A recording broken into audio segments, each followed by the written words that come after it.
నమస్తే, welcome to one TV news. భారతదేశంలో ఎన్నో హిందుత్వ సంస్థలు ఉన్నాయి.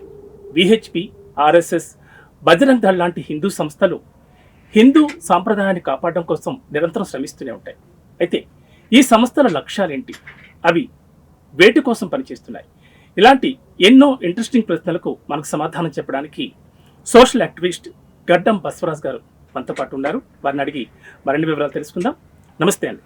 నమస్తే సార్. సార్ చెప్పండి బసవరాజ్ గారు, మీరు చూస్తే చాలా చిన్నేజ్ లా కనిపిస్తుంది. అప్పుడే మీరు హిందూ ధర్మం గురించి ప్రచారం చేయడం, అసలు ఏంటి మీ ఫ్యామిలీ ఏంటి, మీరు హిందూ ధర్మ ప్రచారంలోకి రావడానికి కారణాలంటే ఏం చెప్తారు? సార్ నాది ముందుగా హైదరాబాద్ ఓల్డ్ సిటీ సార్. నేను అక్కడ పెరిగిన వాతావరణము, ఆ పరిస్థితులను బట్టి నేనంతలో నేనే ఒక హిందూ ఆర్గనైజేషన్లో జాయిన్ అయిపోయినా. జాయిన్ అయిపోయి అప్పటి నుండి 2006-7 నుండి ఇప్పటి వరకు హిందుత్వ కార్యక్రమాల్లో నిమగ్నమై ఉన్న. దేశ రక్షణ అవన్నీ మా పెద్దవాళ్ళు మనకు నేర్పించిన సంస్కారం బట్టి మేము పనిచేస్తూ ఉంటాం హిందుత్వం కోసం, దేశం కోసం. కానీ ఎక్కడ దేశంలో ఎక్కడ ఏదైనా దేశం కోసం ఏదైనా మంచి జరిగినా చెడు జరిగినా బాధపడేది, ఆనందించేది మొదట మేమే ఉంటాము. మాకు అట్లా నేర్పిస్తారు, సంస్కారం దిద్ది అట్లా చెప్పారు మాకు. అంటే మీ తండ్రులు కానీ తాతలు కానీ ఎవరైనా హిందుత్వ సంస్థ లేరు, ఎవరు లేరు సార్. నాకు అట్లా ఇంట్రెస్ట్ ఉంది చిన్నప్పటి నుంచి. మేము పెరిగిందంతా ఓల్డ్ సిటీ, మా ఇల్లు కూడా ఓల్డ్ సిటీలోనే. చిన్న ఏదైనా జరిగినా పెద్ద ఇష్యూలు జరుగుతుంటాయి. దానివల్ల అది ఎఫెక్ట్ అనుకుంటా, ఒక అదృష్టం అని అనుకోవాలి. దేశ సేవ చేయడం అంటే నాకు దక్కిన అదృష్టం లాగా నేను ఫీల్ అవుతుంది. అంటే దీనికి సంబంధించి అంటే మీరు ఫస్ట్ హిందుత్వంలోకి వెళ్ళాలి, హిందుత్వ సంస్థలకు సంబంధించి ఏదైనా సేవ చేయాలి అనుకున్నప్పుడు ఇంట్లో మీ పేరెంట్స్ రెస్పాన్స్ ఎలా అనిపించింది? ఏం లేదు సార్, వాళ్ళకేం తెలియదు, నేను చేస్తూనే పోతున్నా. ఫస్ట్ అయితే వద్దన్నారు, ఏమైనా జరుగుతుంది అట్లా ఇట్లా, మనం ఉండే ఏరియా ఇట్లాంటిది అది అన్నారు. అదేముండదు, పెద్దవాళ్ళ సపోర్ట్ బాగుంటుంది. మాకు అన్నవాళ్ళు వాళ్ళు ఉండే మంచిగా పట్టుకొని నేర్పించారు. అంటే హిందుత్వం అనేది దేశ సమస్యలు ఏదైనా వచ్చినప్పుడు మనం రెస్పాండ్ కావడము అట్లాంటివి ఉంటాయి, కానీ వేరే ఏం జరగదు, అన్ని సపోర్ట్ ఉంటుంది. అంటే ఈ హిందుత్వం ద్వారా హిందుత్వాన్ని కాపాడడం కోసం మీరు నిరంతరం శ్రమిస్తూ ఉంటారు. దీనికి సంబంధించి ఏమైనా ట్రైనింగ్ ఉంటుందా? ట్రైనింగ్ లాంటివి ఎవరైనా ఇస్తారా? ట్రైనింగ్ అట్లాంటిది పర్సనల్గా ఏముండదు సార్. కార్యక్రమాలు ఉంటాయి, కార్యక్రమాలకు మేము అటెండ్ అవుతాము, మంచి విషయాలు చెప్తారు. అట్లా ఎవరైనా రావచ్చు, చూసుకొని చేసుకోవచ్చు, బాగానే ఉంటుంది. ఓకే. అయితే మనకి చాలా హిందుత్వ సంస్థలు ఉన్నాయి. ఆర్ఎస్ఎస్ కావచ్చు, విహెచ్పి కావచ్చు, బజరంగ్ దళ్ కావచ్చు, చాలా హిందుత్వ సంస్థలు హిందూయిజాన్ని కాపాడడం కోసం ప్రయత్నిస్తున్నాయి. సో ఈ సంస్థల ప్రధానంగా, అంటే ఈ సంస్థలతో పాటు మీరు కూడా హిందూయిజంలో ఉన్నారు కాబట్టి ఈ సంస్థల ప్రధాన లక్ష్యం ఏంటి, అంతిమంగా వాళ్ళు ఏం సాధించాలనుకుంటున్నారు? లక్ష్యం అంటూ ఏముండదు సార్. భారతదేశాన్ని ప్రతి ఒక్కరిది మాకంటూ ప్రత్యేకంగా ఏంటంటే భారతదేశాన్ని గురుస్థానంలో చూడాలనే ప్రతి ఒక్కరి కళ ఉంటుంది మాకు. హిందుత్వంకి ఆపద రాకుండా ఎక్కడికక్కడ హిందుత్వ లీడర్లను రెడీ చేయడమే మా పని. అంటే హిందుత్వానికి ఏదైనా సమస్య వచ్చింది ఎక్కడో, ఇప్పుడు వేరే దేశాలకు అన్నీ, వేరే మతాలకు అన్నీ, వేరే దేశాలదో వేరే పార్టీలదో అన్ని సపోర్ట్ ఉంటుంది సార్. హిందుత్వానికి సంబంధించి ఎవరు రారు. మాలాంటి ఎవరైనా, మేమేమి బయటకు వెళ్ళి వచ్చిన వాళ్ళం కాదు, మాకేమి స్పెషల్ ట్రైనింగ్ ఏమి ఉండదు. ఆసక్తికరంగా హిందుత్వం కోసం ఏదైనా పని చేయాలనుకుని వచ్చేటోళ్ళకి మోటివేటర్లు కాదు మా పెద్దవాళ్ళు ఉంటారు, పని చేయిస్తుంటారు అంతే. అంటే మీరు హిందుత్వ నియమ నిబంధనలు అన్నీ కూడా కొంచెం డిఫరెంట్గా ఉంటాయి. అంటే పాత తరం ఏముంటాయి సార్, అంత పాత తరం పాత కాలంలో అంటే కట్టుబొట్టు కావచ్చు, అన్నీ కూడా మీరు పాత తరం పద్ధతుల్ని అవలంబించి చెప్తూ ఉంటారు. ఇప్పుడు కొత్త తరం ఏమున్నాయి సార్? కొత్త తరం అంటే నేను చెప్పేది ఏంటంటే, మన పాత సంప్రదాయం, మన హిందుత్వం అంటే ఏంటి, చక్కగా చీర కట్టుకోవడం, లేకపోతే లంగావోణి వేసుకోవడం, ఆడపిల్లలు, మన సంస్కృతి. కానీ ఇప్పుడు పాశ్చాత్య సంస్కృతి బాగా మారిపోయింది. ఇప్పుడు పిల్లలు పేరెంట్స్ చెప్పినా వినే పరిస్థితి అయితే లేదు. అయితే మీరు ఇప్పుడున్న సమాజానికి అర్థం కాని, అంటే సమాజంలో పిల్లలు కూడా మీరు చెప్పిన వినని కట్టుబాట్లు మీరు చెప్తున్నారు. మేము కాదు సార్, మేము చెప్పినా వినని కట్టుబాట్లు అంటూ మిగతా ఇస్లామిక్ కంట్రీలలో ఉంటే అట్లాంటివి ఏమి మేము చెప్పాము. కట్టుబాటు పాటించమని చెప్తాం అంతే. ఇంకా వేరే విషయాలలో ఒక విషయం చెప్పి కింద అండర్లైన్ చేసి మీరు ఇది పాటిస్తేనే మీరు మన మతము అని చెప్తారు. హిందుత్వంలో అట్లా ఏముండదు. హిందుత్వం అంటే వే ఆఫ్ లైఫ్, జీవన విధానం, అది పాటించమని చెప్తాము. మేము ఖచ్చితంగా సర్ తన్సే జుదా అని కొంతమంది అవి ఇస్తారు కదా, ఇది చేస్తేనే మనం మతము అన్నట్టు చెప్తారు కదా, మేము అట్లాంటివి ఏం చెప్పాము. నువ్వు పాటించకపోయి, ఇప్పుడు మీరు బొట్టు పెట్టుకోవాలో నేను పెట్టుకున్నా, నేను హిందువునని గర్విస్తున్నా, మీరు కూడా హిందువే, నేను అట్లా తప్పనట్లేదు. వాళ్ళ పద్ధతి వాళ్ళు పాటిస్తారు అంతే. మేము మరీ ఖచ్చితంగా కాదు కదా. అందుకనే నేను చెప్తున్నా కదా, హిందుత్వం అనేది జీవన విధానం, హిందూ ధర్మం అనేది జీవన విధానం, వే ఆఫ్ లైఫ్. అది మీ ఇష్టం. మేము మీరు ఖచ్చితంగా చేస్తేనే మీరు హిందువు అని మేము చెప్పాము. ఇక్కడ మా మత సంస్థలు ఏవి చెప్పాయి, మా హిందుత్వ సంస్థలు ఏవి చెప్పాయి. అంటే ఇప్పుడు నేను చెప్పేది ఇప్పుడు జనరేషన్ తీసుకోండి. సార్ ఇప్పుడు మనం చీరల గురించి కానీ లేకపోతే ఇప్పుడున్న వెస్టర్న్ కల్చర్ గురించి మనం మాట్లాడుకున్నప్పుడు ఇంట్లో పేరెంట్స్ చెప్తేనే ప్రస్తుతం పిల్లలు వినే పరిస్థితి లేదు. ఆ విషయం మీకు కూడా తెలుసు. హిందుత్వ సంస్థల ద్వారా మీరు చెప్తే ఇప్పుడు జనరేషన్ లో మార్పు వస్తుంది మీరు అనుకుంటున్నారు? మార్పు వస్తుందా రాదా కానీ మేము ప్రయత్నం అయితే చేస్తాం సార్. ఓకే, మేము ఎవరి మీద బలవంతం చేయము, కానీ ఖచ్చితంగా మార్పు అయితే వస్తుంది సార్. హిందుత్వం అనేది జీవన విధానం ఖచ్చితంగా ఉంటుంది. మేమేమి ఎవరికి బలవంతం చేయము, మారుతారు. అంటే మార్చే ప్రయత్నం అయితే చేస్తాం. ఇప్పుడు మన హిందూ సంప్రదాయం అనేది చాలా కట్టుదిట్టమైన పూర్వీకుల నుంచి కూడా వస్తున్న సంప్రదాయం మన అనేది. అందులో చాలా మంచి గుణాలు ఉన్నాయి, కాదని ఎవరు అనరు. కానీ ఇప్పుడు జనరేషన్లో మార్పు అనమాట. జనరేషన్లో మార్పు వల్ల ఇంట్లో పేరెంట్స్ చెప్పినా కూడా వాళ్ళు డ్రెస్ సెన్స్ కూడా మార్చట్లేదు. అందరు అట్లా లేరు సార్, కొంతమంది ఉన్నారు. అంటే మీరు చెప్పిన దాన్ని బట్టి చూస్తే 98% ఖచ్చితంగా ఉన్నారండి ఇప్పుడు జనరేషన్. 98 ఏం లేరు కానీ, ఎందుకంటే మనం ఇన్నాళ్ళు ఆ కల్చర్ సిటీలోనే చూసాం. ఇప్పుడు పల్లెటూళ్ళకి వెళ్తున్నా కూడా లంగా ఓణి వేసుకున్న అమ్మాయిని మీరు ఇప్పుడు చూడగలుగుతున్నారు. అసలు పల్లెటూరులో అయితే వెస్ట్రన్ కల్చర్ అయితే లేదు కదా సార్. పల్లెటూరులో లంగా జాకెట్ లేకుండొచ్చు, చుడిదార్లు అట్లాంటివి ఉన్నాయి కదా, చీరలు అయితే ఉన్నాయి కదా. వెస్ట్రన్ కల్చర్ ఉంది అని అంత అయితే అనలేం కదా, ఉన్నది. ఖచ్చితంగా అయితే అదేం కాదు సార్, మనం అనుకోదు. అంటే మీరు మార్పు తీసుకొస్తామనే నమ్మకం మీకు ఉందా? మేము మార్పు తీసుకొచ్చేసి ఏదో మొత్తం సొసైటీని చేంజ్ చేస్తాం అంటలేం సార్, కానీ మన హిందుత్వాన్ని మరవకుండా మేము ప్రయత్నం అయితే చేస్తుంటాం.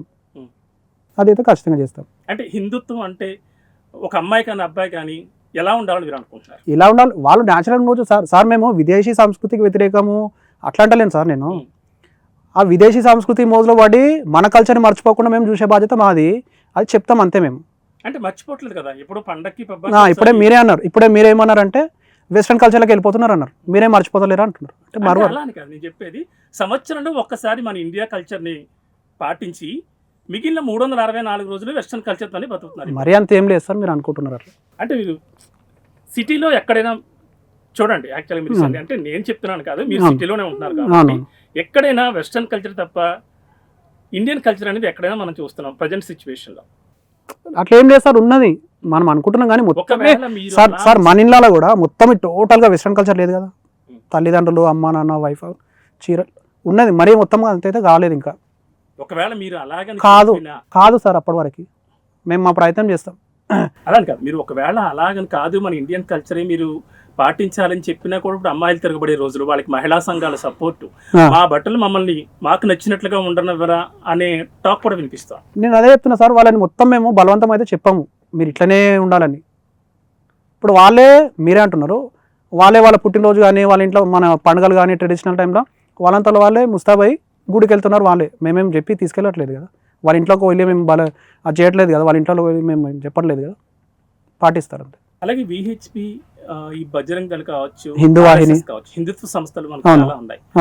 ఈ హిందుత్వ సంస్థలు హిందూయిజాన్ని కాపాడడం కోసం నిత్యం ప్రయత్నం చేస్తూనే ఉంటాయి. ఈ సంస్థల నుంచి ఒక హిందుత్వ కార్యకర్తగా మీకు సపోర్ట్ ఎలా అనిపిస్తుంది? బాగుంటుంది సార్, సపోర్ట్ ఎప్పటికీ ఉంటుంది. ఏ విషయం ఉన్నా కలిసిమెలిసి పనిచేస్తాం మేమంతా. కుల, మత, వర్గ, వర్ణ, భాష ఏం లేకుండా అందరం కలిసి పనిచేస్తాం. మా ఇంటికి వాళ్ళు వస్తుంటారు, మేము వాళ్ళ ఇంటికి వెళ్తుంటాం, కలిసి భోజనాలు చేస్తుంటాం, అన్నీ కలిసిమెలిసి ఉంటాయి. అంటే ఇప్పుడు హిందువులకు సంబంధించి ఎక్కడ ఏం జరిగినా మీరు దాని మీద పోరాటానికి సిద్ధంగా ఉంటారు. అవును. మిగిలిన టైంలో ఏం చేస్తూ ఉంటారు? అంటే ఎప్పుడు దీని మీదే పోరాటం. మాకంటూ కుటుంబం, మాకంటూ ప్రొఫెషనల్ ఉంటుంది కదా సార్, మాకంటూ వర్క్ ఉంటుంది, ఏదో ఒకటి ఉంటుంది, చేస్తుంటాం. ఇంకా నిత్యం ఇదే దాంట్లో మీరు 365 రోజులు సార్. 365 రోజులు బార్డర్ మీద దేశ సైనికులు, మన లోకల్గా పోలీసు వాళ్ళు మనకి ఎంత సపోర్ట్ ఉంటారో, ఒక హిందుత్వ కార్యకర్త ఒక గల్లీలో ఉంటే అక్కడ ఉన్న హిందువులందరికీ రక్షణ ఉండాలనేది మా ఉద్దేశం. ఒక్క హిందుత్వ కార్యకర్త ఉంటే మిగతా లక్షల మంది పడుకున్నా మాకు ఒక చిన్న మెసేజ్ వచ్చినా మేము అలర్ట్గా ఉంటాం. అది మా టార్గెట్. మా టార్గెట్ ఒకటే సార్, ఏ హిందువు కళ్ళలో నీళ్ళు రావద్దు, ఏ హిందువుకి ఆపద రావద్దు. హిందుత్వం జోలికి ఎవడన్నా వచ్చి ఏదన్నా దేశం కోసం ఎమోషనల్ అవుతున్నారు, హిందుత్వం కోసం మీరు ఏం చేయడానికైనా రెడీగా ఉన్నారు. ఓకే బసవరాజు, మరి మీరు 365 రోజులు దీంట్లోనే ఉంటానని చెప్తున్నారు. మరి మీ ఫ్యామిలీకి మెయింటెనెన్స్ మరి ఇవన్నీ మీకు ఎలా సార్? మాకంటూ వర్క్ ఉంటుంది, మేము వర్క్ చేసుకుంటాం, మిగతా అన్ని చేస్తాం. ఓకే, చేస్తాం, కానీ మాకు మెయిన్ సార్ ఈ దేశమే. ఓకే, ఉండే అన్ని ఏ సమస్య ఉండే కానీ దేశం కంటే పెద్ద సమస్య ఏముండదు. దేశానికి ఏదైనా అయితే నొప్పి మస్తు పుడుతుంది. గ్రేట్ అండి నిజంగా. మీరు ముందు మీ ఫ్యామిలీ ఇవన్నిటికంటే మీకు దేశమే ముఖ్యం అని చెప్పారు. నిజంగా హ్యాట్స్ ఆఫ్. మామూలు టైంలో పని చేసుకుంటూ ఉంటారు, ఏదైనా పని ఉంటే చేస్తారు. హిందువులకు మాత్రం ఎక్కడ ఏం జరిగినా మీరు ముందుంటారు. అంటే నేను కాదు, ప్రతి ఒక్కల అది ఉండే సార్. హిందుత్వం కోసం ప్రతి ఒక్కరు రెస్పాన్సిబిలిటీ తీసుకోవాలి.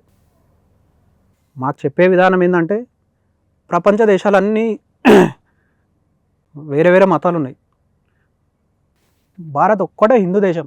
దీనికి కూడా ఏదన్నా ఆపద జరిగితే హిందువుల పరిస్థితి ఏంది? Yes. ఈరోజు బంగ్లాదేశ్ చూస్తున్నాం, పాకిస్తాన్ చూస్తున్నాం. ఇప్పుడు కేంద్రంలో అంతకుముందు కాంగ్రెస్ పార్టీ ఉన్నప్పుడు పరిస్థితి వేరు. తర్వాత వరుసగా ఇప్పుడు 15 సంవత్సరాలు, దాదాపు ఇది మూడోసారి మోడీ అధికారంలోకి వచ్చారు, బీజేపీ అధికారంలోకి వచ్చింది. బీజేపీ హిందుత్వ పార్టీ అనేది అందరికీ తెలిసిన విషయం. బీజేపీ అధికారంలోకి వచ్చిన తర్వాత మన దేశంలో హిందూయిజానికి సంబంధించి, దాడులకు సంబంధించి ఏమైనా తగ్గాయనుకుంటున్నారా? ఇంకా ఎలా ఉండాలనుకుంటున్నారు? ఎక్కడికక్కడ తగ్గిపోయినాయి సార్. సార్ మనము ఒక షాపింగ్ మాల్లో కానీ, పెద్ద మల్టీప్లెక్స్లో కానీ, సినిమా థియేటర్లోకి వెళ్తే ఒకప్పుడు ఏం లేకుండా ఏం లోపలికి పంపిస్తుండే. ఎప్పుడైతే బాంబు పేలుళ్ళు అక్కడక్కడ జరిగినాయో మన దేశంలో ఫస్ట్ టైము మెటల్ డిటెక్టర్లు, బాంబు డిటెక్టర్లు అన్నీ ఈ బాంబులు పడగడం వల్ల, కాంగ్రెస్ పీరియడ్లో జరిగిన దానివల్లనే ఇవన్నీ మన దేశంలో ప్రవేశించినాయి. అంటే ఇప్పుడు అవన్నీ అయిపోయినాయి ఎక్కడికక్కడ. బాంబు పేలుళ్ళు కానీ, ఎక్కడికక్కడ టెర్రరిజం కానీ ఎక్కడికక్కడ అయిపోయింది. అది 2014 తర్వాత టోటల్గా భారతదేశం చేంజ్ అయిందానికే ఇది ఒక ఉదాహరణ చాలు సార్. అయితే ఇప్పుడు మత మార్పులు అనేవి ఎంత హిందుత్వం అయినా కానీ మత మార్పులు అనేవి ఎక్కడో ఒకటి జరుగుతూనే ఉన్నాయి సార్. మీకు ముఖ్యంగా తిరుమల తిరుపతి దేవస్థానంలో కూడా అన్య మతస్థులు ప్రచారం జరుగుతున్న సందర్భాలు మనం చాలా చూస్తున్నాం. అవును. ఇలాంటి సందర్భాలు జరుగుతున్నా కూడా అటు ప్రభుత్వాలు కావచ్చు, మీ హిందుత్వం సంబంధించిన కార్యకర్తలు కావచ్చు, చర్యలు తీసుకోవట్లేదనే ఒక సార్ హిందుత్వ సంస్థలు నిరంతరం 365 రోజులు ఈ దేశం కోసమే పనిచేసి దానిలో భాగంగానే మత మార్పులను అరికట్టడం కూడా పనిచేస్తూనే ఉంటాయి. ఒక్క హిందుత్వ సంస్థలు కాదు, అన్నీ పని చేస్తూనే ఉన్నాయి, చేస్తూనే ఉంటాయి. చాలా మటుకు గర్వాపసిలు కూడా జరుగుతుంది. వాళ్ళంతలో వాళ్ళు అసలు వాళ్ళ ప్రలోభాలకు గురి అయ్యి మత మార్పిడి జరిగిందని తెలుసుకొని ఇప్పుడు రిటర్న్ వస్తున్నారు. వాళ్ళు 100 కుటుంబాలు వస్తున్నాయి. రాబోయే కాలంలో మొత్తమే రిటర్న్ అయిపోతారు. ఎవరైతే హిందుత్వం వదులుకొని వేరే క్రైస్తవ, ముస్లిం మతంలోకి పోయారో వాళ్ళంతా రిటర్న్ వస్తున్నారు. రావాల్సిందే ఖచ్చితంగా. దాన్ని మేము మత మార్పిడి అనం, గర్వాపసి అంటాం. రావాల్సిందే ఖచ్చితంగా. అవును. మీకు ఇప్పుడు ఇతర మతస్థులు హిందూ మతంలోకి రావడం అనేది చాలా రేరు, అసలు ఎక్కడో కానీ మనం విని ఉండవు సార్. కష్టమైన పని మేము చేస్తాం సార్. మాకేమీ సింపుల్ వర్క్ ఏమి ఉండదు. కష్టమైన పని చేస్తాం. అది హిందుత్వం కోసం ఎంత దూరమైనా ఏదో దేనికైనా మేము పని చేస్తాం. మాకు అట్లాంటి మోటివేషన్, అట్లాంటి ట్రైనింగ్ ఉంటుంది, చేస్తాం. బెటర్ చేస్తాం. ఎక్కడుందో చెప్పండి. అంటే ఇతర మతస్థులు హిందూ మతంలోకి రావడం అనేది చాలా రేరు, ఆ విషయం మీకు కూడా. కానీ హిందూ మతస్థులు మాత్రం చాలా సులభంగా ఇతర మతాల్లో జంప్ అయిపోతున్నారు సార్. హిందూ మతం కాదు, ధర్మము. మీరు ఇతర మతస్థులు అన్నారు కదా, ఇతర మతస్థులు వాళ్ళ ప్రొడక్టివిటీని అమ్ముకోవడానికి హిందువులను తీసుకెళ్ళిపోతున్నారు.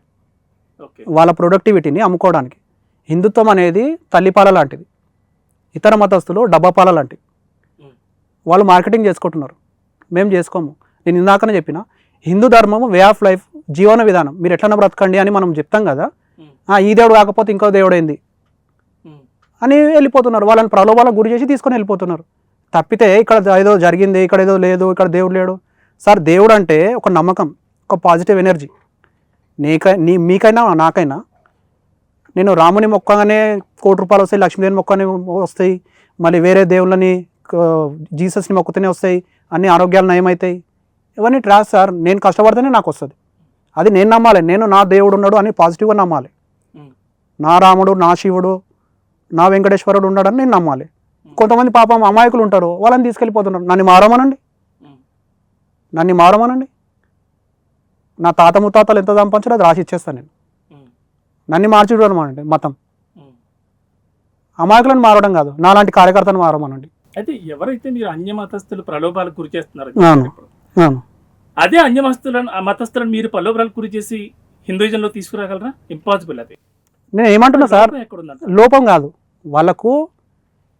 మీరు కనుక మా దేవుని నమ్మకపోతే మీరు నరకానికి వెళ్తారు అనేది వాళ్ళ మైండ్లో కూర్చోబెడతారు. మేము ఎప్పుడు అట్లా హిందువులను కూర్చోబెట్టలేం. అది మేము చేయం, వాళ్ళు చేస్తారు. మీరు నరకానికి పోతారు. సపోజ్ సార్ మీరు ఏదైనా ప్రసాదం ఇస్తే వాళ్ళు తినరు, వీరు పాపి అంటారు. అంటే మీరు మేము పాపులం. ఉమ్, వాళ్ళు ఇక ఎదుటోళ్ళని మనుషులాగానే చూడరు, పాపులాగా చూస్తారు. వాళ్ళు ఇంకా మతం మారడం ఏంది? ఉమ్. మారతారా? మారారు కదా. అయితే ఒకే సిద్ధాంతాన్ని నమ్ముకుని ప్రజల్లోకి వెళ్తారు. అవును ఓన్లీ హిందూయిజాన్ని నమ్ముకుని మాత్రమే ప్రజల్లోకి వెళ్తారు. అవును అయితే ఒకే సిద్ధాంతాన్ని నమ్ముకున్న ఆ, ఈ సంస్థలు కావచ్చు, పార్టీలు కావచ్చు, అవును కనుమరుగైపోయిన పరిస్థితులు చాలా ఉన్నాయి. ఉదాహరణ కమ్యూనిస్ట్ పార్టీలు అనుకుందాం. ఉమ్, వాళ్ళు ఒకే సిద్ధాంతాన్ని నమ్ముతారు. అవును ఆ సిద్ధాంతాలతోనే వాళ్ళు ముందుకెళ్తారు. కానీ ప్రస్తుతం దేశంలో ఎక్కడ చూసినా వాళ్ళ పరిస్థితి కనుమరుగైన పరిస్థితి కనిపిస్తారు. ఉమ్. సో మీరు కూడా ఒకే కమ్యూనిజం సార్ చైనాలో కూడా కనుమరుగైపోయింది. మొత్తం ప్రపంచవ్యాప్తంగా కనుమరుగైపోతుంది, పోవాలి కూడా. ఉమ్, కమ్యూనిజానికి మన దేశానికి సంబంధమే లేదు. ఉమ్, అవసరం ఏముంది? ఉమ్, ఇది భరతుడు పుట్టిన దేశం, హిందూ దేశం. ఇది కనుమరుగు కాదు. ఇది సృష్టితో సమానం, తల్లి ప్రేమ లాంటిది. ఉమ్. తల్లి ప్రేమ, ప్రకృతి, హిందుత్వం ఎప్పటికీ సమాప్తం కాదు, కాబోదు. అంటే ఒకే సిద్ధాంతాన్ని సిద్ధాంతం కాదు సార్, ఇది సిద్ధాంతం కాదు, మా జీవన విధానం. ఉమ్, హిందుత్వం జీవన విధానం, ఉమ్, కనుమరుగు కాదు. ఏదైతే డేట్ ఆఫ్ బర్త్ ఉందో, ఏదైతే ఎక్స్పైరీ డేట్ ఉందో అది కనుమరుగు అవుతుంది.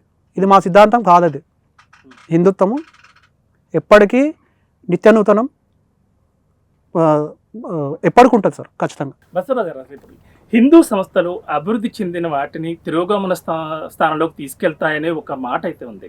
ఏం హిందూ అభివృద్ధి? సంస్థల ప్రచారం ద్వారా ఏదైతే అభివృద్ధి చెందిన ఉన్నాయో వాటిని తిరోగమనంలోకి తీసుకెళ్తాయని ఒక ఏమి మాట. ఏమి అభివృద్ధి చెందితే తిరోగమనం? అంటే ఇప్పుడు ఒక సంస్కృతి అనేది అన్ని కలగలుపుతుంది. ఒక సమాజం అనేది అవును. అన్ని కలగలుపు ఉంటుంది. అవును ఇప్పుడు మన సంస్కృతిని విదేశాలు పాటిస్తాయి, విదేశాల సంస్కృతిని మనం కొన్ని తీసుకుంటూ ఉంటాం. అవును ఖచ్చితంగా. కానీ దానికి మీరు పూర్తి భిన్నంగా చెప్తూ ఉంటారు. ఏం చెప్తాం సార్? అంటే అది ఇప్పుడు విదేశీ సంస్కృతులు మనం పాటించకూడదని కానీ. విదేశీ సంస్కృతి పాటించొద్దు అంటాం సార్. సార్ నా దగ్గర కూడా ఫోన్ ఉంది, అది ఇప్పటి టెక్నాలజీ ఉంది కదా. నేను అట్లా నేను అంటలేను కదా. నేను కూడా అన్ని బైక్ వాడుతున్నా, నేను కూడా కార్ మా దగ్గర కూడా ఉంటాయి కదా. మనం వాడతాము, టెక్నాలజీ వాడతాము. మేము విదేశీ సంస్కృతికి వ్యతిరేకం కాదు. విదేశీ సంస్కృతి మోజుల హిందుత్వాన్ని, ఈ దేశాన్ని తక్కువ చేసి చూసేటోళ్ళకే మేము వ్యతిరేకం. మన దేశాన్ని వ్యతిరేకిస్తే మేము వ్యతిరేకిస్తాం. కానీ ఆ సంస్కృతి మీద తీసుకొచ్చి మొత్తం మనం తప్పు, మనం చీ అంటే ఇక మాకు ఎట్లా ఊకుంటుంది పానం. అది అంటే ఆ విధంగా ఇప్పుడు ఎవరు ఉండట్లేదు కదా. మన సంస్కృతిని తక్కువ చేసి విదేశీ సంస్కృతిని ప్రోత్సహించడం అనేది ఏం లేదు. ఓన్లీ మన దేశం, మన సంస్కృతితో పాటు విదేశీ సంస్కృతిని కూడా మనం తీసుకుంటున్నాం. అవును అంతే కదా. అవును. మరి ఇందులో తప్పే ఉంది? నేను అదే చెప్తున్నా సార్, మేము వాళ్ళకి వ్యతిరేకమేం కాదు. ఎవరైతే ఆ పేరు పట్టుకొని మన మీద అది చేస్తారో దానికి వ్యతిరేకం, అంతే, తప్పితే ఇంకేం లేదు. దేశ హిందూ సంస్కృతి కోసం గట్టిగా పోరాడుతున్నారు, ఒప్పుకుంటారు. సంబంధించి ఇప్పుడు హిందూ దేశంలో హిందువుల మీదే హిందువులు దాడి చేస్తున్న పరిస్థితి కనిపిస్తారు. ఎక్కడ సార్? దానికి మీరేమంటారు? ఎక్కడ? ఉదాహరణ మొన్న మన చిలుకూరు బాలాజీ పూజారి గారి మీద దాడి తప్పు, అది తప్పు సార్. హిందువే దాడి చేశారు. తప్పు సార్, హిందువే అది చేయడం తప్పు. తప్పును తప్పు ఒప్పుకోవాలి. రంగరాజన్ గారు పెద్దలు, గౌరవించాలి. ఏదైనా ఉంటే మాట్లాడాలి. కానీ నేను అదే చెప్తున్నా సార్, మనకు మనస్పార్థాలు ఎన్నున్నా కూర్చొని మాట్లాడుకుంటే తీరిపోతాయి. అంత పెద్ద ఆయన మీద దాడి చేయడం తప్పు. అది ఖచ్చితంగా ప్రతి ఒక్కరు ఖండించాల్సిందే సార్. అది అంటే ఇదే కాదు, చాలా చోట్ల హిందువుల మీద దాడులు చేస్తున్న సందర్భాలు చాలా చోట్ల కాదు కదా సార్, ఎక్కడైనా జరిగితే జరుగుంటాయి. ఇప్పుడు మన ఇంట్లో కూడా మన అన్నదమ్ములు ఉంటాము, చిన్న చిన్న మనస్పార్థాలు ఉంటాయి. దానిని మనం మొత్తమే హిందుత్వం మీద హిందువులు గొడవ పడతారు అట్లేం లేదు. చిన్న చిన్న విషయాలు జరిగి ఉంటాయి, కాదనట్లేదు. కానీ రంగరాజన్ గారిది అయితే తప్పది. ఆయన ఎవరైతే చేసారో ఆయన క్షమాపణ కొడితే అయిపోతుంది, సరిపోతుంది కదా.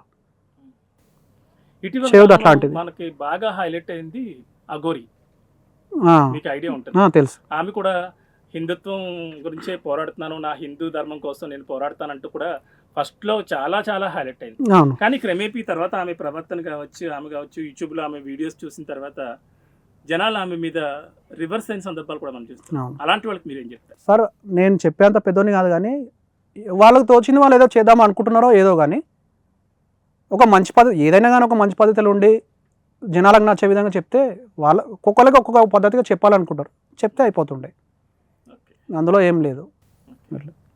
అలాగే గో సంరక్షణ గురించి బసవరాజు గారు, గో సంరక్షణ అనేది హిందూ ధర్మంలో ప్రత్యేకంగా ఉంది. గోవును పూజించడం అనేది హిందూ ధర్మంలో ఒక భాగం, ఉద్దేశం. అవును. అలాంటి గో సంరక్షణ విషయంలో ప్రభుత్వాలు కావచ్చు, ఇలాంటి హిందూ సంస్థలు కావచ్చు, ఎంత పోరాడినా కూడా ఎక్కడో చోట గోహత్యలు అనేవి జరుగుతూనే ఉన్నాయి. నిత్యం మన వార్తలు చూస్తూనే ఉంటున్నాం. చాలా చోట్ల లారీల్లో వెళుతున్న గోవుల్ని చెక్ పోస్టుల దగ్గర ఆపి కూడా చాలా సందర్భాల్లో పట్టుకునే సందర్భాలు. మా కార్యకర్తలు ఆపుతుంటారు, చెక్ గో చేస్తుంటారు. సంరక్షణకు సంబంధించి హిందుత్వ సంస్థలు ఎలాంటి చర్యలు తీసుకుంటే బాగుంటుంది? పూర్తిగా గో సంరక్షణ హత్యలు ఆపాలంటే ఏం చేయాలంటారు? గో సంరక్షణ అనేది ప్రతి ఒక్కరు ఇంట్లో గోవును పెంచుకోవాలి సార్. అంటే ప్రతి హిందూ గోవుని గట్టిగా అందరు పూజించాలి. ప్రతి గుళ్ళలో గోశాలలు పెట్టాలి. ప్రతి గుడిలో గోశాల ఉంటే హిందూ ధర్మం కోసం ఈ గోవు మహత్యం కోసం అందరికీ తెలుస్తుంది. దాని మీద అవేర్నెస్ కార్యక్రమాలు చేయాలి, చట్టాలు గట్టిగా చేయాలి. కేంద్రంలో ఉన్న వాళ్ళు కూడా చట్టాలు గట్టిగా చేయాలి. గోవులని ఇట్లా పెంచుకోవడము, గోశాలలు పెంచితే అవుతుంది.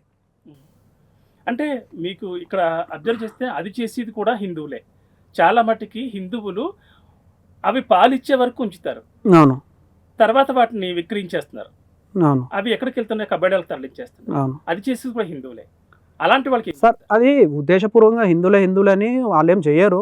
అయితే అదొక ప్రాసెస్ ఉంటుందని నేను నిన్న డాక్టర్ దగ్గరికి తీసుకెళ్ళి దానికి అది అంటే పాలిచ్చేది తగ్గుతుంది, దాని తర్వాత ఏమో తీసుకెళ్తారని నేను విన్నా. అంతే, నాకు అంతవరకు తెలుసు. అంటే ఒక వయసు అయిన తర్వాత కానీ నేనేమంటా అంటే దానిని కూడా సంరక్షించి పెంచితే బాగుంటుంది. ఇంకా మంచి అట్లాంటి చర్యలు తీసుకోవాలి. గోలను రక్షించడానికి ఏదైనా చట్టాలు తేవాలి, ఇంకా గట్టిగా తెస్తే బాగుంటుంది. ఓకే, మెయిన్ టాపిక్ ఏంటంటే మనం వాలంటైన్స్ డే అవును దగ్గరికి వచ్చింది. అవును, వాలంటైన్స్ డే రోజు ప్రేమికులు తమ మనసులో ఉన్న భావాన్ని ప్రేయసి ప్రియుడు కావచ్చు, ప్రియుడు ప్రేయసి కావచ్చు చెప్పడం అనేది వాలంటైన్స్ డేగా జరుపుకుంటారు. అది ప్రపంచం అంతా జరుపుకుంటారు. దానికి హిందుత్వ సంస్థలు పూర్తిగా వ్యతిరేకం.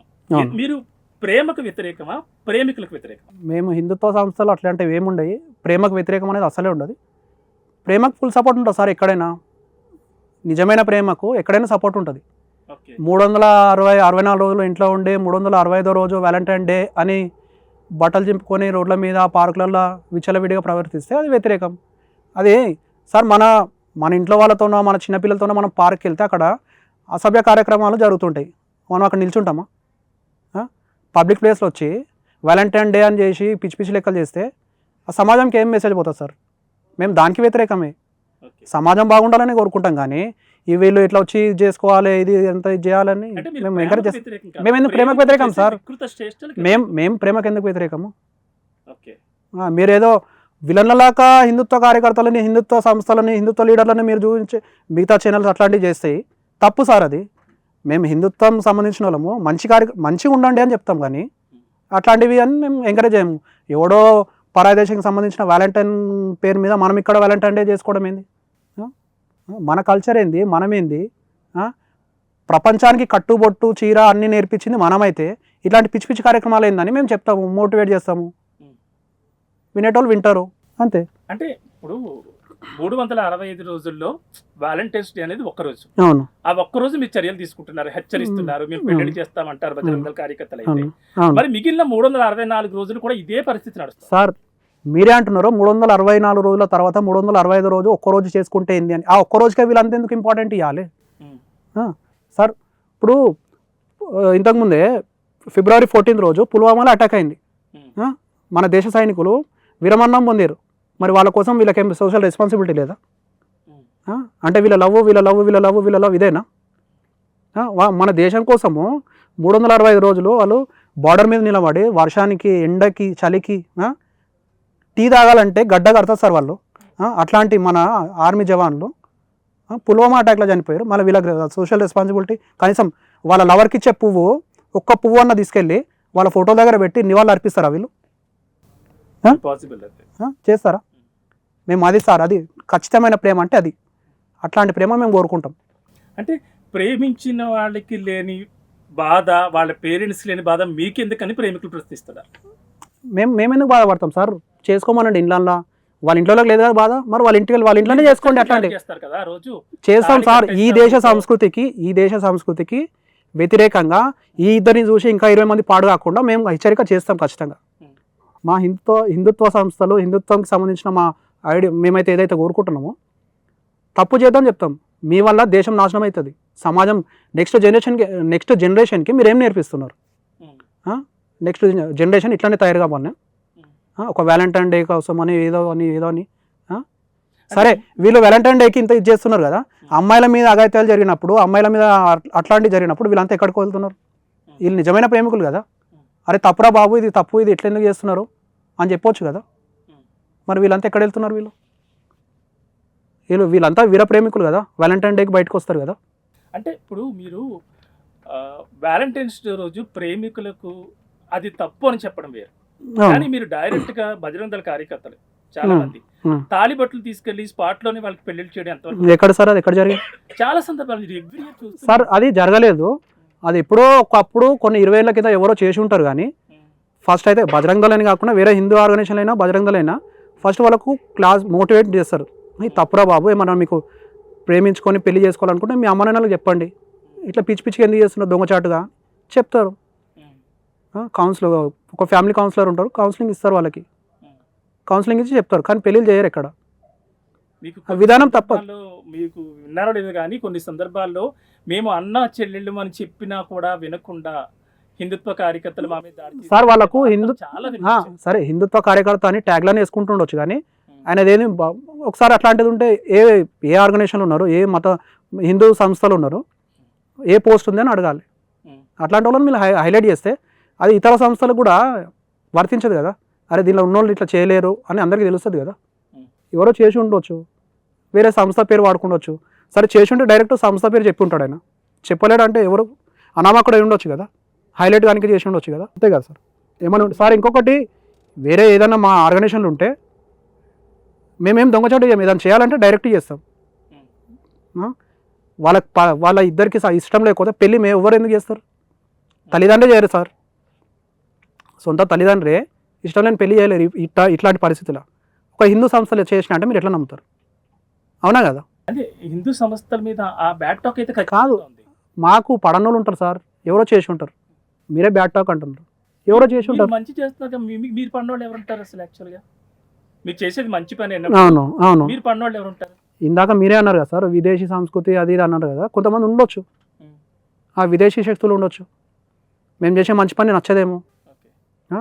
వ్యాలంటైన్ డే పేరుతోన కొన్ని లక్షల కోట్ల బిజినెస్ అవుతుంది మన దేశంలో. మరి దానికి వ్యతిరేకంగా మేము చేస్తున్నాం అంటే మాకు వ్యతిరేకంగా ఎవడో ఉంటాడు కదా, లేకుండా ఉంటారు ఖచ్చితంగా. వాళ్ళు చేసి ఉండొచ్చు, హిందూ సంస్థలన్నీ బ్లేమ్ చేయాలని చేసి ఉండొచ్చు, కాదంటారు? మీరు ప్రేమకు వ్యతిరేకం కాదు అని 100% కాదు, 100% కానీ కాదు. ప్రేమికులు చేసే వికృత చేష్టలు అంటే వికృత చేష్టలు అంటే వాళ్ళు పబ్లిక్ లో రొమాన్స్ చేసుకోవడం కావచ్చు, గిఫ్ట్లు, ఏమన్నా ఇవన్నీ వ్యతిరేకిస్తున్నారు. అంతే. మిగిలిన 364 రోజులు వాళ్ళు ఏం చేసుకున్నా మీరు పట్టించుకోవాలి. వాళ్ళు ఎక్కడ చేసుకుంటే మేమేమో వాళ్ళు ఎంబడ సీసీ కెమెరాలు సెల్ ఫోన్ పట్టుకొని తిరుగుతామా సార్? పబ్లిక్లో చేసుకోవద్దు సార్, తప్పు సార్. అదొక వ్యాలంటైన్ డే 14 రోజు అది రోడ్ మీదకి వచ్చి ఇట్లా చేసుకుంటేనే తప్పు అని మేము చెప్తాం. అదే మేము చెప్పేది, అదే నేను చెప్తుంటా. ఆ ఒక్క రోజు మాత్రమే మీరు చూస్తున్నారు, మిగిలిన 364 రోజులు మీరు బయట చూడండి, ఎక్కడ చూసినా పార్కులు కావచ్చు, బీచ్ సార్. 365 రోజు 364 రోజు ఏదైనా కానీ వ్యాలంటైన్ డే లాగా ఎవరు జరుపుకోరు కదా సార్. దానికి మేము ప్రత్యేకంగా మీరు ఎందుకు ప్రిఫరెన్స్ ఇస్తున్నారు అనే మేము చెప్తుంటాం. ఓకే, అది విదేశీ సంస్కృతి, అది మన సంస్కృతి కాదు, మీరు దాన్ని వ్యతిరేకిస్తున్నారు. అవును. వ్యాలంటైన్స్ డే లాగే మనకి ఇప్పుడు ఫాదర్స్ డే వచ్చేసింది, మదర్స్ డే వచ్చేసింది, చాలా డేలు వచ్చేసింది, అవన్నీ కూడా మన సంస్కృతి కాదు, మేము చేయము, చేయనియరు. మరి వాటిని ఎందుకు వ్యతిరేకించట్లేదు మీరు? Sir Mother's Day Father's Day అన్నారు కదా, అక్కడ ఏం విచ్చలవిడి కార్యక్రమాలు జరగట్లేదు, ఏం జరగట్లేదు. ఇంకోటి మేము దానిలో కూడా వ్యతిరేకమే. తల్లిని తండ్రిని దైవంతో సమానంగా పూజించమని మాకు సంస్కారం నేర్పుతారు. మా మేము కూడా మా కార్యకర్తలకు చిన్న చిన్న పాటలు, చిన్న చిన్న కథలు చెప్పుకుంటా తల్లిదండ్రికి, గురువుకి ఎట్లా అనేది ఎట్లా మనం రెస్పెక్ట్ చేయాలనేది మేము నేర్పిస్తాం. ఇది కూడా ఫాదర్స్ డే, మదర్స్ డే తల్లికి తండ్రికి ఒక రోజు పెట్టి మిగతా రోజులు వాళ్ళని తీసుకెళ్ళి హాస్టల్లో వేసి ఓల్డేజ్ హోమ్లలో వేయడం ఏంది, ఎంతవరకు కరెక్ట్ సార్? మరి ప్రేమ అది ఒక్క రోజు ఎక్స్‌ప్రెస్ చేస్తే ఆ ప్రేమ అనేది. కొడుకు ఎంత చెడ్డోడైనా తల్లిదండ్రి ఏదో రకంగా ప్రేమిస్తూనే ఉంటారు. మరి తల్లిదండ్రిని తీసుకెళ్ళి ఇవన్నీ ఈ ఫాదర్స్ డేలో, మదర్స్ డేలో, ఈ లవర్స్ డేలో ఇవన్నీ పెట్టడం వల్లనే కదా. తల్లిదండ్రిని తీసుకెళ్ళి హాస్టల్లో పెట్టడం అంత దౌర్భాగ్యం ఏంది సార్? నువ్వు 5 స్టార్ హోటల్లో తింటావు, 3 పూటలు తల్లిదండ్రికి అన్నం పెట్టలేని పరిస్థితిలో నువ్వు ఉన్నావా? మళ్ళీ మమ్మీ డాడీ కల్చర్ ఏంది సార్ ఇదంతా? ఎప్పుడైతే మనం అమ్మ నాన్న అనేది పిల్లలకు మరిపిస్తున్నామో అప్పటి నుంచి ఇవన్నీ స్టార్ట్ అయిపోయినాయి. అంటే 364 రోజులు పేరెంట్స్ ని చూడకుండా ఏదో ఒక రోజు మదర్స్ డే మరి తప్పు కదా. నేను అదే చెప్తా సార్, మాకు నేర్పిస్తారు అది. గురువుని, తల్లిదండ్రిని, సొసైటీని ప్రేమించాలి, దేశాన్ని ప్రేమించాలి అనేది మాకు నేర్పిస్తారు. మా ఇంట్లో మా అమ్మ నాన్న ఉంటారు, మేము అట్లానే ఆ రోజు ఒక్కరోజు మదర్స్ డే, ఫాదర్స్ డే అని మేము అట్లాంటి ఏం చేయం. 360 మంచి ప్రేమించాలి సార్, మంచిగా ఉండాలి, తప్పేముంది. చాలామంది ఈ హిందుత్వ సంస్థలు మొదట హిందుత్వ సంస్థలుగా వచ్చి తర్వాత పొలిటికల్గా వెళ్ళిపోయిన వాళ్ళు చాలామంది ఉన్నారు. అవును. అలా మీకు కూడా ఏమైనా ఇంట్రెస్ట్ ఉందా బసవరాజు గారు? నెక్స్ట్ ఏమైనా పొలిటికల్గా వెళ్ళాలని కానీ, పొలిటికల్గా మంచి పొజిషన్లో ఉండాలి కానీ? నాకైతే ఇంట్రెస్ట్ లేదు. ఈ హిందుత్వ సంస్థలకు వచ్చి పొలిటికల్ ఎంట్రీ ఇచ్చిన వాళ్ళు అని అంటున్నారు కదా, ఇస్తే ఇచ్చి ఉండొచ్చు, వాళ్ళ ఇంట్రెస్ట్ ఉంటుంది సార్. నాకైతే ఏం ఇంట్రెస్ట్ లేదు. ఇప్పుడు మన ప్రధాని మోడీ గారు కావచ్చు, యూపీ సీఎం యోగి కావచ్చు, వీళ్ళందరూ కూడా హిందుత్వ సంస్థ నుంచి వచ్చి తర్వాత. అవును, మీరు చెప్పేది కరెక్టే. హిందుత్వ సంస్థల నుంచి వచ్చి పోయినారు అంటే సార్, వాళ్ళు పోయిర్రు అంటే ఒక పార్టీ, వాళ్ళ హిందుత్వ ఐడియాలజీ పార్టీ బీజేపీ ఉంది, దానికి పోయిర్రు. నేను ఒకటి ఏం చెప్తా అంటే, ఈ భారతదేశంలో ఉన్న కొన్ని వేల పార్టీలు ఉండొచ్చు, నేషనల్ పార్టీలు 2-3 ఉంటాయి, కానీ ఏ పార్టీలో కానీ జై శ్రీరామ్, భారత్ మాతాకి జై అనే అర్హత వాళ్ళు ఒప్పుకోరు. ఒక బీజేపీ, భారతీయ జనతా పార్టీని ఒప్పుకుంటారు కాబట్టి ఆ ఐడియాలజీ వాళ్ళు దానికే వెళ్తున్నారు.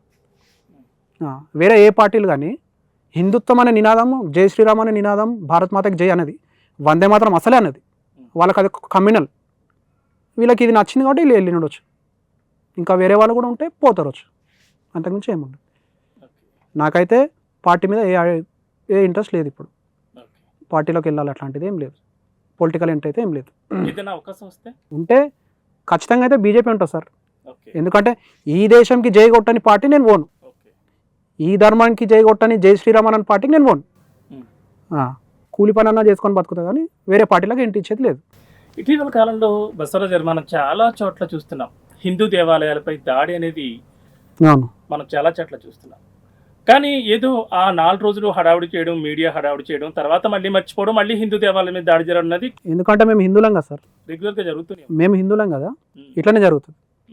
మా పనే హిందువులను ఐక్యం చేయడం. రాబోయే తరాలు మంచిగా ఉంటాయేమో, మేము పునాదులు వేస్తున్నాం. రేపు రోజు హిందుత్వం మీద దాడులు, హిందూ దేవాలయం మీద దాడులు జరగాలంటే ఆలోచించే పరిస్థితి తీసుకురావాలి. మతస్థులు ఉంది, మిగిలిన మతస్థులకు సంబంధించి వాళ్ళ మీద దాడి జరిగితే యాక్షన్ చాలా సీరియస్ గా తీసుకుంటారు. ఒక్క హిందూ మతానికి వస్తే మాత్రమే సార్, నేను 4 రోజులు నేను అదే చెప్తున్నా. కుంభమేళా జరిగింది, ఇన్ని కోట్ల మంది వెళ్ళారు, దగ్గర 30-40 కోట్లు, 10 కోట్లు ఎంతో వెళ్ళారు. అన్ని కోట్ల మందికి హిందూ దేవాలయం మీద ఈ దాడులో ఇట్లాంటి ఒక ఇంట్రెస్ట్ అనేది ఉంటే, ఒక అవగాహన అనేది ఉంటే, ఆ రెస్పాన్స్ ఇక్కడ ఏదైనా దేవాలయం మీద దాడి జరిగినప్పుడు అంతమంది ఒక్కసారి రెస్పాండ్ అయితే ఎట్లుంటుంది, వాళ్ళందరికీ కూడా ఉండాలి. మేము నిరంతరం చేసేది అదే. రాగి చెంబుని ఎప్పుడైతే తోమకుండా పెడితే అది షైనిష్ ఎట్లా పోతుందో, మేము చింతపండు పెట్టి రాగి చెంబు తోమినట్టు కార్యకర్తలకు చెప్తూనే ఉంటాం, హిందుత్వం అనేది ఎప్పుడు మెరవాలి, అది చెప్తూనే ఉంటాం. దానివల్ల కార్యకర్తల లోపల ఒక అవగాహన పెరుగుతుంది, తయారు చేస్తాం ఇంకా మేము. అంటే ముఖ్యంగా ఈ దేవాలయాల మీద దాడి కావచ్చు, లేకపోతే మసీదుల మీద దాడి కావచ్చు, చర్చల మీద దాడి కావచ్చు, ఏం జరిగినప్పుడు ప్రభుత్వాలు చాలా స్తబ్దుగా ఉంటాయి. ఎందుకంటే వాళ్ళు ఓటు బ్యాంక్ కోసం వాళ్ళు ఆలోచిస్తూ ఉంటారు. ప్రభుత్వాల హిందూ ఓటు బ్యాంకుగా మారితేనే ప్రభుత్వాలన్నీ సైలెంట్ అవుతాయి సార్. హిందూ కులాల పేరుతోనా, వర్గాల పేరుతోనా, రాష్ట్రాల పేరుతోనా, భాష పేరుతోనా ఎన్ని రోజులు అయితే విడిపోతారో ఇట్లాంటివి జరుగుతుంటాయి సార్. మొన్నటికి మొన్న కులగణన జరిగింది. కులగణన జరిగి బీసీ ముస్లింలు అంటే ఇప్పుడు బీసీ ముస్లింలు, ఇది ఎక్కడ కరెక్ట్ సార్? ఇది బీసీలో ముస్లింలు ఉంటారు అసలు, దళిత క్రిస్టియన్లు అంట, ఇది ఎక్కడ కరెక్ట్? ఎవరైతే రాజ్యాంగ ప్రారంగా మతం మారితే వాళ్ళకు రిజర్వేషన్లు రావద్దు, మళ్ళీ దళిత క్రిస్టియన్లు ఎట్లయ్యారు, బీసీ ముస్లింలు ఎట్లయ్యారు? అంటే హిందువులు సైలెంట్ ఉండనే కదా. నేను కొంతమందికి చెప్తున్నా సార్, ఈ సోషల్ మీడియాలో కూడా చిన్న పిల్లలు, చిన్న వాళ్ళు, అరే నా క్యాస్ట్ అది, నా క్యాస్ట్ ఇది, నా కులం ఇది, నీ కులం ఇది అని తొడలు కొడుతున్నారు. వాళ్ళ ఇళ్ళలో హిందూ అని నేర్పిస్తలేరు పిల్లలకి. ఇప్పుడు బీసీ మైనార్టీలు అంట, దళిత ఎస్సీలు అంట, మరి దళితులకు వచ్చే రిజర్వేషన్లు అక్కడ క్రిస్టియన్లకు పోతే, మరి ఇక్కడ బీసీలకు వచ్చే రిజర్వేషన్లు మళ్ళీ ఇక్కడ వీళ్ళకి పోతే, అంటే ఏ దిక్కు లేనాడు ప్రపంచంలో ఎవడన్నా ఉన్నాడు అంటే హిందూ ఒక్కడేనా? హిందువుల కోసం మాట్లాడటం లేరా? మన లీడర్లు అంతా ఎక్కడ పోతున్నారు? మిగతా పార్టీలలో కూడా హిందువులే కదా, వాళ్ళు కూడా బీసీలు, వాళ్ళు కూడా ఎస్సీలు కదా, వాళ్ళు కూడా క్వశ్చన్ చేయాలి కదా, వాళ్ళకి లేదా రెస్పాన్సిబిలిటీ? హిందూ ఓటు బ్యాంక్ మారాలి సార్. హిందూ అంతా గంపగుత్తిగా నేను ఆడు ఏ పార్టీ అని కాదు, హిందుత్వం కోసం దేశం కోసం పనిచేయడానికి ఓటేస్తామనే భావన మనకు పెరిగిందంటే, ప్రతి ఒక్క హిందువుకి వచ్చిందంటే ఫస్ట్ ఆఫ్ ఆల్ కులాలు తీసేయాలి సార్. అది వస్తుందని మీరు అనుకుంటున్నారా? వస్తుంది సార్, తప్పకుండా వస్తుంది దాన్ని రావాలంటే. సార్. 1000 ఏళ్ళన్నా కానీ సార్, అయోధ్య రామ మందిరము 500 ఏళ్ళ కింద బాబర్ కూలగొడితే, మీరు బాకీ కూలగొడితే 500 ఏళ్ళ తర్వాత కూడా మేము గుడి కట్టి చూపించినాం.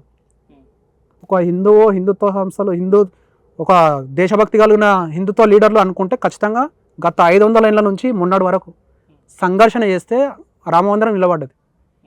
చేస్తాం ఖచ్చితంగా, హిందువులలో ఐక్యత తీసుకురావడానికి మా ప్రయత్నం అంతా. అంటే మీ కాన్ఫిడెన్స్ ఓకే, కానీ ఇప్పుడు సిచ్యువేషన్ చూస్తుంటే చాలామంది హిందువులు అన్యమతస్తులుగా మారిపోయిన పరిస్థితి చాలా చోట్ల కనిపిస్తుంది. నేను అదే చెప్తున్నా సార్, మళ్ళీ గర్వాపస్ అవుతున్నారు. మీరు గమనిస్తలేరు, మాకు తెలుసు కదా, రిటర్న్ వస్తున్నారు. మీరు యూట్యూబ్లో చూసినా ఎక్కడ చూసినా ఎక్స్ ముస్లిము ఎక్స్ క్రిస్టియన్ అని చాలా వీడియోలు చూసి ఉంటారు, కాదంటారా? వస్తారు, సమయం ఉంది సార్. మేము టార్గెట్ పెద్దది పెట్టుకుంటాం, రేపే జరిగిపోవాలి అన్నీ అనేది. పనికి స్లోగా స్టార్ట్ చేసినా కానీ పెద్దగా చేస్తాం, కానీ ఖచ్చితంగా అవుతుంది. ఓకే భాస్కరరావు గారు, ఫైనల్గా ఒకటి చెప్పండి. మీరు హిందుత్వ కార్యకర్తగా ఉన్నారు, హిందుత్వం కోసం నా ప్రాణమైనా అర్పిస్తానన్న టైప్లో మీ ఎమోషనల్ చూస్తే నాకు అర్థమైంది. సో ఎక్కువ హిందుత్వం పాటించేది తెలుగు రాష్ట్రాల ప్రజలు, నార్త్ సైడ్ కంటే కూడా ఎక్కువ తెలుగు రాష్ట్రాల ప్రజలు హిందుత్వాన్ని ఎక్కువగా నమ్ముతారు. మొత్తం దేశవ్యాప్తంగా ఉంటుంది సార్. కుంభమేళా జరిగింది ఇప్పుడు నార్త్ సౌత్ అని కాదు కదా, మనదే కదా, భారతదేశంలో యూపీలోనే కదా, ఓకే అంతనే జరుగుతుంది. టోటల్గా భారతదేశం అంతా ఉన్నా కూడా ఎక్కువ హిందుత్వాన్ని నమ్మేది తెలుగు రాష్ట్రాల్లో ఎక్కువ మంది ఉంటారు. సో తెలుగు రాష్ట్రాల యువతకు సంబంధించి కావచ్చు, లేకపోతే తెలుగు రాష్ట్రాల ప్రజలకు సంబంధించి హిందుత్వ విధానానికి సంబంధించి ఎలా ఉండాలని మీరు యువత, అమ్మాయిలైనా అబ్బాయిలైనా ఖచ్చితంగా హిందుత్వ ఆర్గనైజేషన్లో జాయిన్ కావాలి. దేశ రక్షణ కోసం, ధర్మ రక్షణ కోసం ప్రతి ఒక్కరు పనిచేయాలి. ఈ మధ్య సోషల్ మీడియాలో కులం అని పెడుతున్నారు యూత్ అయితే, మీరు మానుకోండి. మీరు హిందువు అని గర్వించండి, హిందువుగా జీవించండి, హిందువుగా మరణించండి. ఏంటంటే ప్రపంచంలో 70% యూత్ ఉన్న దేశం భారతదేశమే. మనమే కులాల పేరుతోనో, వర్గాల పేరుతోనో, రాష్ట్రాల పేరుతోనో, భాష పేరుతోనో విడిపోతే ఎట్లా? హిందూ యువత ఖచ్చితంగా తెలుసుకోవాలి. ఖచ్చితంగా తెలుసుకొని నేను హిందువునని గర్వించేది స్టార్ట్ చేస్తే ఆటోమేటిక్గా అన్ని సెట్ అయిపోతాయి. ఎప్పుడైతే హిందువులు 2014లో ఓటు బ్యాంకుగా మారిరో దేశ చరిత్రనే మారిపోతుంది. ఇప్పుడు అది యువత వాళ్ళ భుజాల మీద తీసుకొని వాళ్ళ పర్సనల్గా వాళ్ళు చేసుకునే జాబులో వాళ్ళు స్టడీ చేసుకుంటూ హిందుత్వ ఆర్గనైజేషన్లో జాయిన్ అయ్యి పనిచేస్తే ఇంకా బాగుంటుంది. ఫైనల్గా రేపు వ్యాలంటైన్స్ డే ఫిబ్రవరి 14th వచ్చింది. అది బ్లాక్ డే, వ్యాలంటైన్ డే కాదు, బ్లాక్ డే. నా దేశ వీర జవాన్లు మరణించిన బలిదానమైన రోజు అది బ్లాక్ డే, వ్యాలంటైన్ డే కాదు. మాకు అసలు సంబంధం లేదు ఈ దేశానికి. ఓకే, మీరు హిందుత్వ కార్యకర్తగా మీరు అలా అనడం తప్పలేదు, కానీ సమాజంలో ఎక్కువగా దాన్ని వ్యాలంటైన్ డేగా మాత్రమే చూస్తున్నారు. మన సమాజంలో చూసేదాన్ని మనం మాట్లాడుకోవాలి. దానికి చాలా మంది ఆల్రెడీ ప్రేమికులు ప్రిపరేషన్ లో ఉన్నారు. బజరంగ్ దళ కార్యకర్తలు హెచ్చరికలు జారీ చేస్తున్నారు. సో మీరు రేపు ఏం చేయబోతున్నారు? బజరంగ్ దళ కార్యకర్తలతో కలిసి మీరు కూడా ఏమన్నా అంటే వాళ్ళకి ఏమన్నా క్లాసులు తీసుకోబోతున్నారా, లేకపోతే పెళ్ళిళ్ళు చేయబోతున్నారా, ఏం చేయబోతున్నారు రేపు? మేము అట్లాంటివి ఏమి అనుకోలేము, మేము చేయము కూడా సార్. కలిస్తే చెప్తాం, మోటివేట్ చేస్తాం అంతే, ఫ్రెండ్లీగా చెప్తాం అంతే. తప్పురా బాబు అని చెప్తాం, వినకపోతే సావు అని చెప్తాం, అంతకుమించి ఇంకేం చేస్తాం. ప్రేమించండి, పెళ్లి చేసుకోండి, కానీ వ్యాలంటైన్స్ డే రోజు మాత్రం పిచ్చి పిచ్చి కార్యక్రమాలు చేయకండి అని చెప్తాం అంతే. వాళ్ళ తల్లిదండ్రుల కళ్ళు కప్పి బయటకు వచ్చి చేసే కార్యక్రమాలకు మనం చెప్పడమే మన బాధ్యత. అంటే ఇప్పుడు ఒక విషయం, చాలా మంది హిందువులు అక్కడ ప్రేమకి కులం మత సంబంధం లేదు. అక్కడ ఒక హిందూ ఒక క్రిస్టియన్ లవ్ చేయొచ్చు, లేదా ఒక ముస్లిం లవ్ చేయొచ్చు, ఇవన్నీ జరుగుతూ ఉంటాయి. ఆ పెళ్ళికి మీరు ఒప్పుకుంటారా? ఏం సార్ క్వశ్చన్? అన్యమతస్తుల్ని పెళ్లి చేసుకోవడం హిందువులు అనేది మీరు యాక్సెప్ట్ చేస్తారా? చేస్తాం, ఎందుకు ఏం? వాళ్ళు కూడా మమ్మల్ని చేసుకుంటా అంటే ఓకే. ఇప్పుడు మా హిందూ యూత్ ఉన్నారు, వాళ్ళ అమ్మాయిల నుంచి చేస్తే మేము చేస్తాం ఖచ్చితంగా. మా అమ్మాయిలనే తీసుకెళ్ళి పెళ్ళిళ్ళు చేస్తారంటే అట్లా వన్ సైడ్ వెర్షన్ మేము ఒప్పుకోం. ఇప్పుడు మా అమ్మాయిలను తీసుకెళ్ళి లవ్ జిహాద్ అని అదని తీసుకెళ్ళి పోతున్నారు కదా, మరి వాళ్ళ అమ్మాయిలను మేము చేసుకుంటే సరిసమానం ఉంటాం కదా. సెక్యులరిజము, సమానత్వము, భిన్నత్వం, లేకత్వము అన్నీ సమానం చేస్తాం. మా కార్యకర్తలు కూడా చాలామంది ఉన్నారు. మళ్ళీ ఇస్తారంటే స్వయంవరం ప్రకటించమనండి, మా కార్యకర్తలకు ఇచ్చి పెళ్ళిళ్ళు చేస్తాం. మంచిగా జిమ్ చేసి మంచిగా ఉంటారు, 6 ప్యాక్ ఉంటుంది మా కార్యకర్తలకు, తాగారు, స్మోక్ చేయరు, మంచిగా ఉంటారు. మరి వాళ్ళ అమ్మాయిలను ఇస్తే మేము పెళ్ళిళ్ళు చేసి ఇస్తాం, ఖచ్చితంగా చేస్తాం సార్. ఏదైతే గవర్నమెంట్ 1,00,000, 1,50,000 ఇస్తుంది అవి కూడా ఇప్పిస్తాం, తప్పు లేదు కదా సార్. తప్పలేదు. ఇప్పుడు భిన్నత్వంలో ఏకత్వము, భారతదేశం అంటే అందరు సమానంగా ఉండాలి. మళ్ళీ వాళ్ళ అమ్మాయిలను ఇస్తే కూడా మేము పెళ్ళిళ్ళు చేసిస్తాం, ఏ మతమైనా సరే. మా అమ్మాయిలను తీసుకెళ్ళి లవ్ జిహాద్ పేరుతో చేస్తారంటే మేము ఎట్లుకుంటాం? ఓకే, అంతే కదా సార్, కరెక్టే కదా. రైట్. థ్యాంక్ యూ బసవరాజ్ గారు. తనకి హిందుత్వ కార్యకర్తగా మీ ఎమోషనల్ కూడా నేను చూశాను. హిందుత్వం కోసం మీరు ఏదైనా చేస్తానంటున్నారు. చాలా ఆనందం అనిపించింది ఒక హిందుత్వ కార్యకర్తగా మిమ్మల్ని ఇంటర్వ్యూ చేయడం కూడా నాకు చాలా హ్యాపీ అనిపించింది. సో సమాజంలో కూడా మార్పు రావాలి. హిందువుల మీద జరుగుతున్న దాడులకు సంబంధించి ప్రతి ఒక్కరు హిందుత్వ కార్యకర్తలే కాదు, ప్రతి ఒక్కరు ప్రతిఘటించాల్సిన అవసరం అయితే ఎంతోనే ఉంది. అలాగే మీరు చెప్పినట్లు ఈ వ్యాలంటైన్స్ డే కావచ్చు, మదర్స్ డే కావచ్చు, ఫాదర్స్ డే కావచ్చు, ఇవన్నీ మన సంస్కృతి కానే కాదు. అసలు మన సంస్కృతి సాంప్రదాయాన్ని పాటిస్తే మన భారతదేశ గౌరవ ప్రతిష్టలు అనేది ఇతర దేశాల్లో ఇంకా పెరుగుతాయనేది ప్రతి ఒక్కళ్ళు, ప్రతి హిందువులో ఆ భావన అనేది కంపల్సరీ ఉంటుంది. ఆ రోజు తప్పకుండా రావాలని కూడా నేను కూడా మనస్ఫూర్తిగా కోరుకుంటున్నాను. Thank you so much. నమస్తే సార్, జై శ్రీరామ్, వందే మాతరం.